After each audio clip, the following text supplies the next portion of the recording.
A super moist, delicious banana bread recipe which will have very tasty dry fruits which is not sinking and a great crust. Let me show you how to make this banana bread in my style. Most importantly, this is eggless.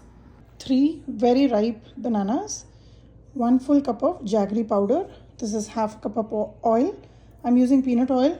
You can use any other oil, but don't use olive oil.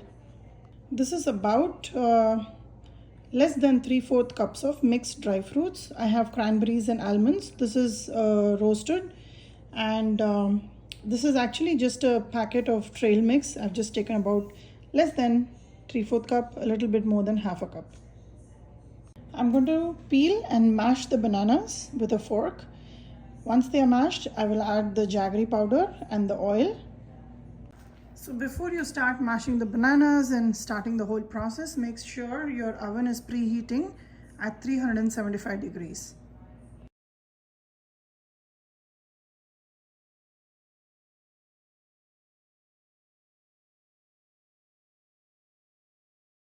Stop at this stage if your oven is not ready yet, and just wait till the oven is completely preheated before we add the flour. Now, if you're not fond of using oil, you can always use half a cup of melted butter. This is half a tablespoon of almond extract to give an additional flavor of almonds. Now, if you don't have this, you can add vanilla essence also. I have this, so I'm just using this today. Mix it well. It gives a very nice intense almond flavor. You can also add green cardamom powder here if you want to keep it a very Indian flavor oriented banana bread. So the choice is totally up to you. You can use almond extract or vanilla extract, or you can use cardamom powder, the green cardamom powder, or even cinnamon powder. Take a larger bowl and use a sieve. This is 1 cup of all-purpose flour or maida, whichever you have. To this, I will add 1 teaspoon of baking powder. This is half a cup of baking soda. And because I mentioned cinnamon, I'm going to use 1/4 a teaspoon of cinnamon powder. I'm going to just sieve it. It's just basically to mix all this and make it light. So in case if there is any impurities, it will just stay back. From this set of flour mix, I'm going to take just 1 teaspoon and mix it in the dry fruits that I'm going to add.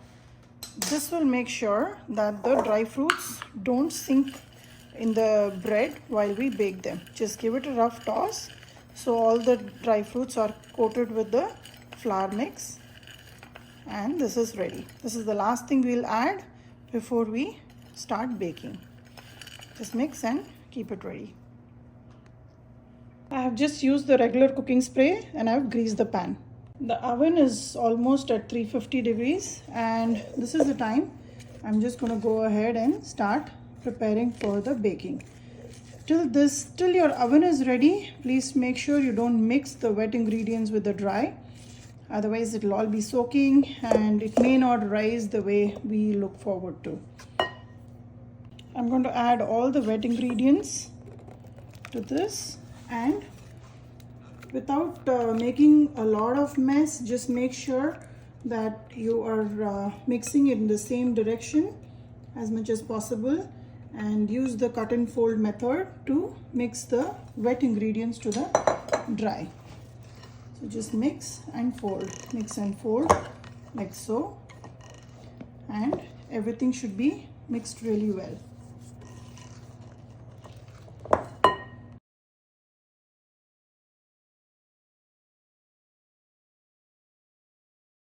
Bake it in the oven for 30 minutes. Make sure you see some nice crack on the top, and do the toothpick test. When you insert the toothpick and take it out, it should be nice and clean.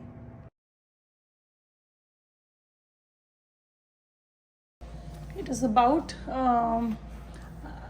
almost 23 minutes now, and you can see how much the bread has risen, and you can also see some cracks on the upper surface of the bread.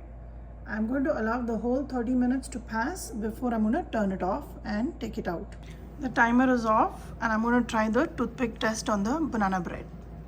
You can see how much the top has cracked. There goes the timer. Let's check on the banana bread. Be very careful when you handle it. I'm going to do the toothpick test here. And it's not done. So there it goes back in there. I'll add another 15 minutes and see about it. There goes the timer. Now let's check on the banana bread. I'm going to take this toothpick and put it in the center and take it out, and it's all clear. So the banana bread is ready. I'm going to take it out. I have a wire rack here and I'm going to topple this cake over that wire rack and allow this to cool. Now this banana bread has come out darker just because we are using jaggery. If you use regular sugar, it'll be a little lighter brown in color. I like the flavor of jaggery, so I've added that, but feel free to explore with different sweeteners. Allow this banana bread to cool down for at least 30 minutes before you slice it down. This is a great snack. It's nice and soft, but it's very hot right now. So let it cool down and then we'll slice it out and serve it up. The cake has cooled down and I'm going to slice it. Use a nice serrated knife and let's slice it down. You can see the sound of the crunchy edges, and look at that. Nicely cooked. Let's slice another one.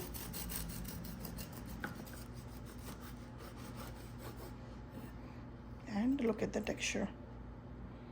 It's nice and soft. There's no uncooked center here. The dry fruits have evenly spread out throughout the cake.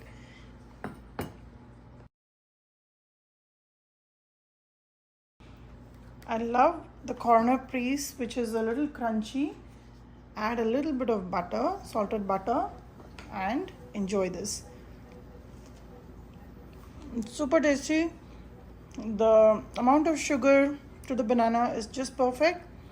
Give this recipe a try and let me know how this turned out for you.